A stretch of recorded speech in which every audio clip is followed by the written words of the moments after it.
Hello everyone, welcome back to Major Hi-Fi. I'm Luke. Today we're going to be talking about the Sony WF-1000XM4.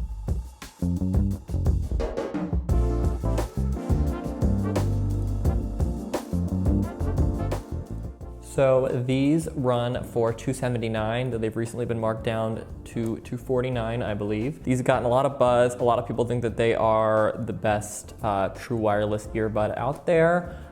Some people don't. And yeah, I got a lot of comments on a video I did about the top, I think like 5 true wireless or something like that. I forget what it was, but I'll link it below, saying that I didn't mention this in them. People were saying I should have mentioned this earbud.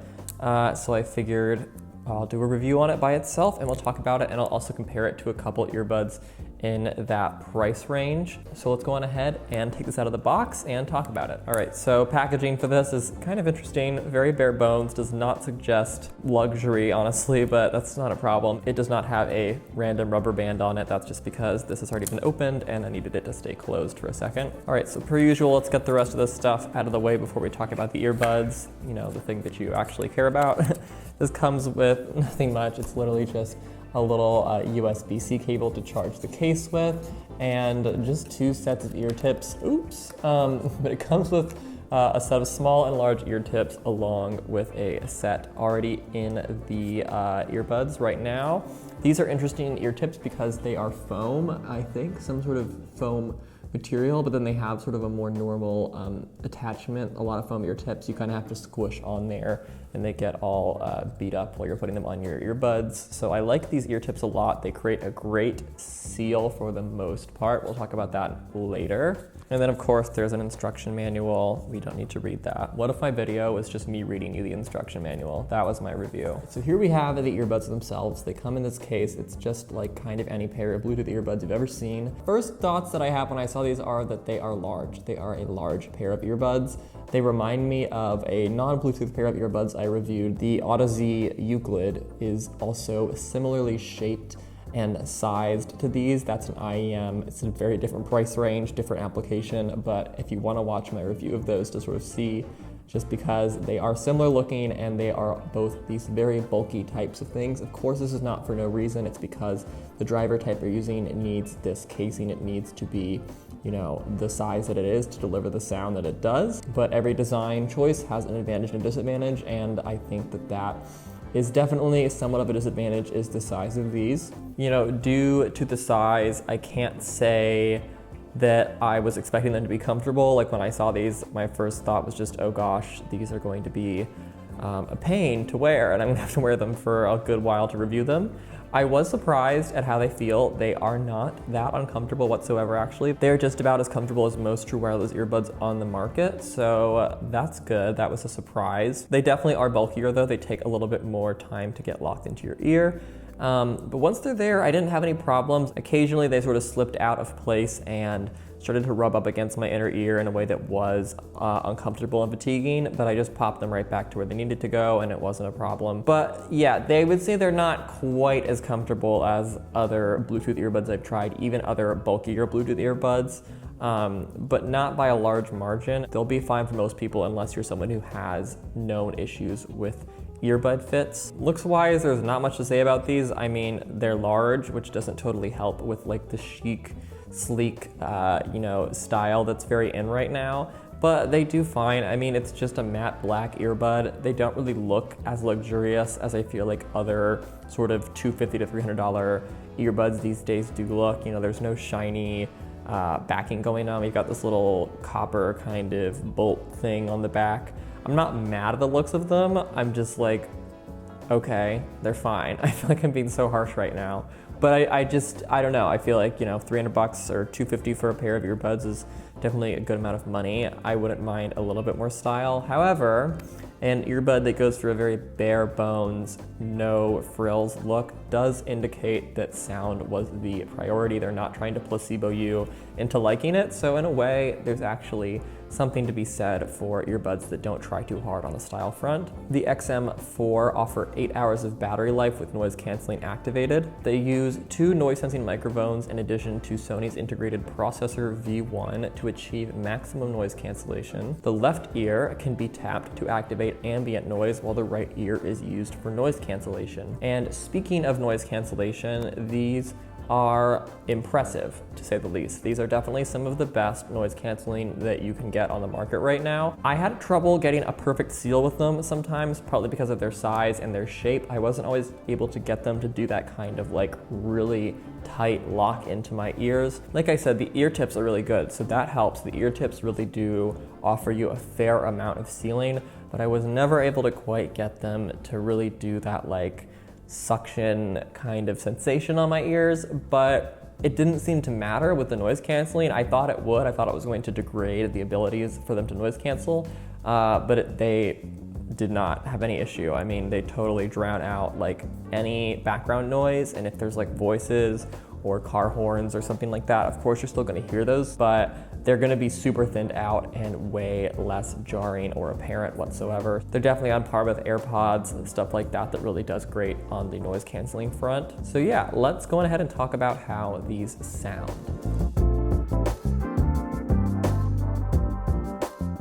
Hey guys, Luke here. Just wanted to pop in and say that if you're enjoying this video, it would be great if you could subscribe and hit the bell to get notified when we make new content, and hit the like button and leave us a comment if you have any suggestions or questions or anything like that. I would love to talk to you guys more. We would really love some help growing the channel, and just want to make sure that we're reaching our audience and whatnot. So yeah, any support is greatly appreciated, and let's get back to the review.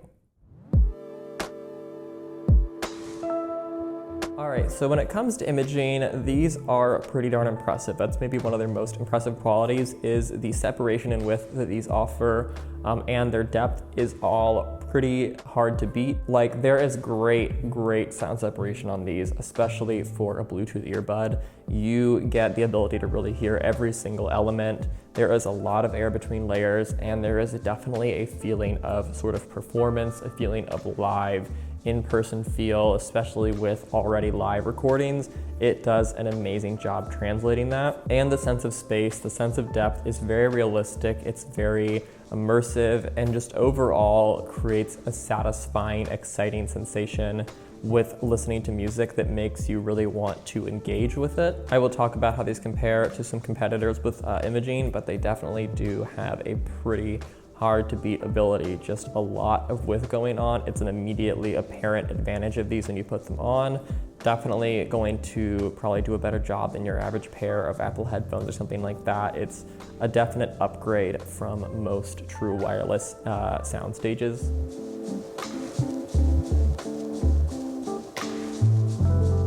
All right, so when it comes to low end, the XM4s definitely take a pretty balanced approach, but they do have a lot of punch. They have that kind of impact that allows you to get a bit of physicality, a sensation of the drum or percussion or kick or whatever's happening really actually hitting in real time. It creates that sensation in your ears that is very satisfying and very realistic. They don't have like a booming, huge bass sound. These are definitely going for a more balanced, natural feel, but they do amp things up just a bit, just enough to make you feel like you're getting the right amount, but they definitely are keeping things at bay to an appropriate level so that you're not overwhelming the rest of the mix. But there is sort of a boost going on. I just don't think it's an intense one. So you'll get an exciting, driving feeling to rhythmic elements, to low-end elements, but you won't feel like they have been kind of inflated to insanely new levels. It's just going to feel like they've really been highlighted and given a lot of room. In terms of the mid-range, this might have been my favorite part of these. They have a super neutral, natural mid-range. There's a bit of a bite to them. The high mid has some boosting going on to give us a little bit of brightness in that area. They have a lot more of a presence in the mid-range, a much less sort of subdued sound than you would get with like maybe once again a pair of Apple headphones, which tends to be the standard comparison for the Bluetooth world. These are a bit less V-shaped, than just a lot of the models out there. A V-shape tends to be the go-to, I feel like, in consumer earbuds these days. And these do a good job of not just kind of following that trend and giving a more honest representation in the mid-range that allows for an overall more engaging sound. They don't scoop out too much of that area. They go for that really solid core of the music that I find is much more exciting than having an intense, sort of like super clean, extra hollowed out tuning going on. So overall, the mids on these just do a great job of not over-modulating. They create a lot of transparency and just intimate, natural timbre.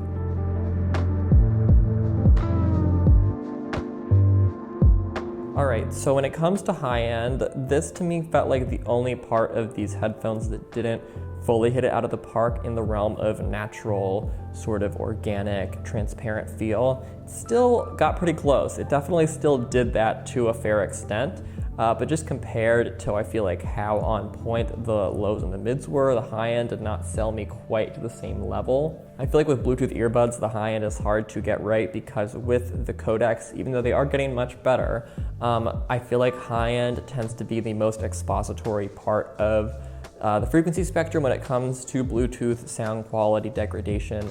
The high end, for me at least, tends to be the first place where I tend to notice it, but that can be mitigated by having a really well engineered, very clear sounding high end on the earbud itself, and many earbuds manage to kind of neutralize that issue. These do that, but not as well as they could in my opinion. I was able to kind of hear that more synthetic, kind of metallic feel that did not really add as much to that natural organic sound I was getting from the rest of these as I wanted it to. It just wasn't quite the same level of transparency. It felt a little bit more modulated, you know, a little bit less just kind of like free-flowing, unquestioning, presenting the music. I felt like there was more inflection going on from the high end. But that being said, it's not like I hated it. It still was like very soft to the touch. It was very airy and nice in many ways, and it did do a good job of not overdoing the brightness. Like the leveling of it is pretty darn perfect. It's right in that sweet spot of not dampened, but not brightened so much that we're getting that overt shining sound. And despite my qualms with the high end, they weren't a thing that bothered me constantly. It was just a thing that I kind of noticed and was like, but I got over it quickly. I was able to enjoy them nonetheless. It didn't take away from the experience. It just felt like something that if they could improve upon them, that is maybe where I would improve upon. But it did not sort of put a huge damper on the rest of what I already liked about these.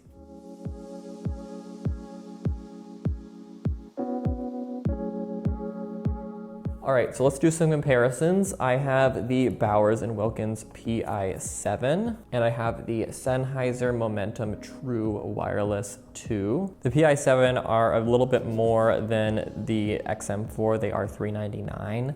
And the True Wireless 2, the Momentum, used to run for $299, but they've recently been discounted to $169. So definitely a great time to grab these if you're interested.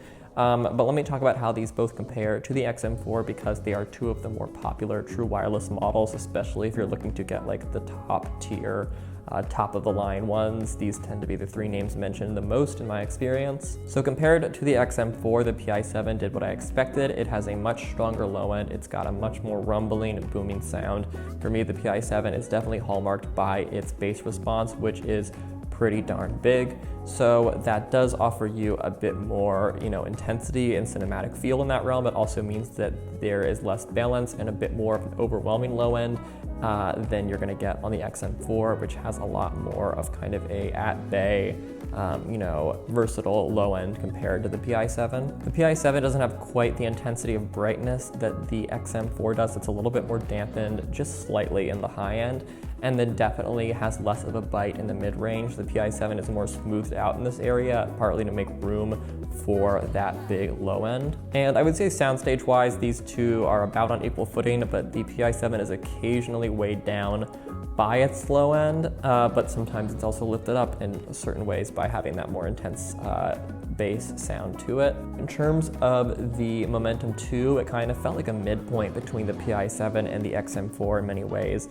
And this was for a couple reasons. One, because its mid-range seems to kind of sit at a level between the two, probably closer in leveling to the XM4. It has a little bit of a bite to it, but it's definitely sitting somewhere in between the more scooped out mid-range of the PI7 and the fuller mid-range of the XM4. And the same goes for the Momentum's low end, which feels like it is not as crazy and intense as the PI7s, but it is not as controlled and organic as the XM4s. It's sort of right in the middle with the leveling, which for some people could be a sweet spot. For other people, they might just want as much as possible from the PI7, or they want a really natural, balanced sound from the XM4. The Momentum 2 definitely has a more kind of obvious shine to it in the high end. It's probably the brightest of all three of these in its high end. It's going to give you a little bit less of a natural, more synthetic feel compared to all of these.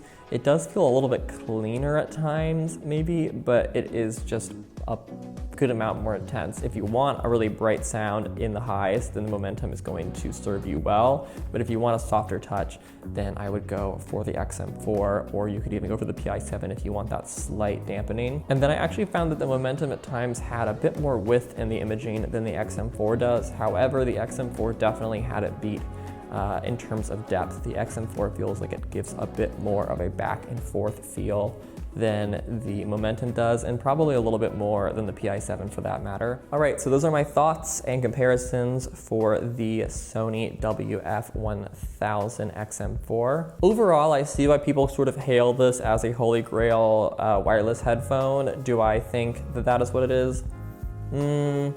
I feel like it's just part of the competition. Like, I feel like it competes. It doesn't sound eons above other true wireless earbuds in this price range to me. It feels about on par with certain advantages over the others and certain disadvantages like the rest of them. I do understand why this very organic, natural sound gets a lot of buzz, and it deserves it. But I think it's just like any other Bluetooth headphone. It's going to be better for some people than it is for others. This is not universally the best one, but I would agree that it is one of the best. It deserves that place in, the category, and I would not hesitate to recommend it to a lot of different listeners out there. The comfort issue to me is a little bit of a damper on its performance, but not a disqualification by any means. And overall, I think that it definitely helps push things forward in the standard for Bluetooth audio and Bluetooth earbuds. So yeah, let me know if there's any questions, per usual, that I didn't answer in this video about the XM4. And I will be happy to get back to you in the comments. I will link below to where you can buy these if you would like to, along with the discount code. I will also link to my colleague Alex's article on the XM4, his review and his opinions. Feel free to read that too. He has a great perspective also. I will be back soon with more videos and reviews, and until next time, happy listening.